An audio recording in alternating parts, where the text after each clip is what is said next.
देखिए, हमें समझना पहले ये है कि जो इकोनॉमिक डिजाइन है, चाहे वो अमेरिका में है, चाहे यूरोप में है, चाहे वो भारत में जिसका पालन हो रहा है, वो डिजाइन ही यही कहता है कि एग्रीकल्चर को खत्म करना है। हमें ये समझना बहुत जरूरी है। अब देखिए, अमेरिका में किसान खत्म हो चुके हैं, हार्डली 2% से पॉपुलेशन से कम रह गए हैं।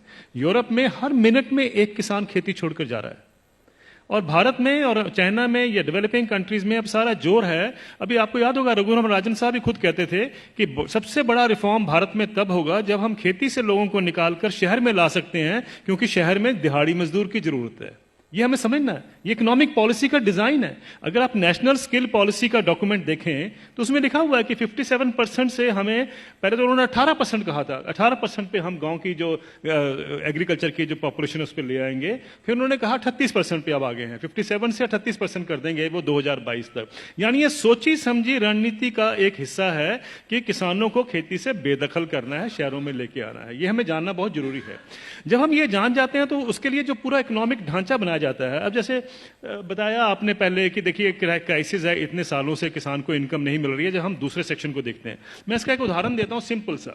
1970 में गेहूं का दाम 76 रुपए प्रति क्विंटल था, जो 2015 यानी 45 साल के बाद बढ़कर 1450 रुपए प्रति क्विंटल हो गया 2015 में। उसी दौरान मैंने बाकी सेक्शन ऑफ द सोसाइटी का हाल देखा, उनका क्या हुआ इनकम का। मैं सिर्फ बेसिक पे और डीए ले रहा हूं। उसी दौरान में 45 साल के पीरियड में सरकारी मुलाजिम की जो बेसिक पे और डीए है वो 120 से 150 गुना बढ़ गया, और जो स्कूल टीचर्स की जो तनख्वाह बढ़ी है उस दौरान में वो 280 से 320 गुना बढ़ गई।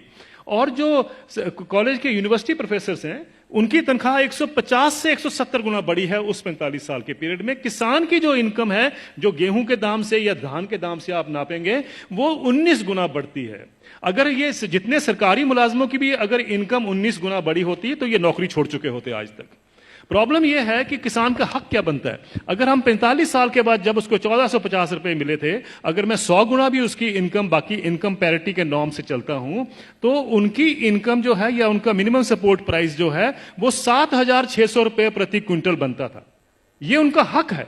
7,600 रुपए क्विंटल बनता था, उनको मिला 1,450 रुपए। फिर ये कहा जाता साहब ये पैसा कहां से आएगा। कभी आपने पूछा जब कॉर्पोरेट को पैसा दिया जाता है कहां से आएगा? कभी आपने पूछा 7वां वेतन आयोग का पैसा कहां से आएगा? 7वां वेतन आयोग जब सारे देश में फैलाया जाएगा, अभी तो सिर्फ सेंट्रल गवर्नमेंट का है, तो क्रेडिट स्विस बैंक की स्टडी कहती है 4,80,000 करोड़ रुपए हर साल एडिशनल खर्चा होगा। किसी ने नहीं पूछा कि पैसा कहां से आएगा। किसी ने नहीं कहा कि फिस्कल डेफिसिट बढ़ जाएगा। आप किसान को 2 लाख रुपए दे दीजिए, 2 लाख करोड़ रुपए अनाउंस कर दीजिए साल का देंगे, हाहाकार मच जाएगा इस देश में। अरे ये पैसा व्यर्थ जा रहा है, ये लोग डिजर्व नहीं करते हैं, ये सारा कुछ होगा, फिस्कल डेफिसिट बढ़ जाएगा। लेकिन इंप्लॉइज के लिए किसी ने कहा फिस्कल डेफिसिट बढ़ जाएगा? ये सारी इकोनॉमिक नीतियां हमें जानने की जरूरत है। ये किस तरीके से डिजाइन बनाया गया है कि किसान को हम गरीब का गरीब ही रखें, और ये पॉलिसी कितने दशकों से चलती आ रही है, सब सरकारें इसमें सम्मिलित हैं। अब आपका जो सवाल था कि ये क्या कारण है, इसका कोई बीच का रास्ता भी हो सकता है। बीच का रास्ता हम क्या ढूंढते हैं, मुझे एक छोटी सी बात बता दीजिए। जब आपका इनकम मिलती है, 7वां वेतन आयोग मिलता है या किसी को भी अपनी इनकम मिलती है, तो क्या कभी किसी ने सोचा है कभी किसान को कभी हाउस रेंट मिला हो, कभी एजुकेशन रेंट मिला हो, कभी हेल्थ अलाउंस मिला हो, कभी बच्चों के लिए मेडिकल अलाउंस मिला हो? किसानों को क्यों, ये क्या किसान नहीं क्या इस सोसाइटी में रहते हैं? सुप्रीम कोर्ट के जो ऑफिसर्स हैं उनको 21,000 रुपए कपड़ा धोने के लिए मिलता है हर साल का। डिफेंस वालों को 20,000 मिलता है हर साल का कपड़ा धोने के लिए, कपड़े धोने के लिए। और वो लड़ाई कर रहे हैं आजकल, डिफेंस वाले कह रहे हैं कि साहब सुप्रीम कोर्ट वालों को ज्यादा क्यों मिलता है, हम तो बॉर्डर पे रहते हैं। मेरा ये सवाल है, क्या किसान के पास कपड़े नहीं होते धोने को? कभी आपने सुना है कि किसान के कपड़े के लिए 20,000 रुपए भी कभी उसमें ऐड किया गया हो? मिनिमम सपोर्ट प्राइस में क्या करते हैं हम, जो उसकी लागत लगती है और फैमिली लेबर जो लगती है उसको जोड़ लेते हैं, बस यही। और अभी तो एम्प्लॉइज के लिए 108 अलाउंसेस भी होते हैं। अभी तो तनख्वाह और डीए के बाद 108 अलाउंस मिलते हैं।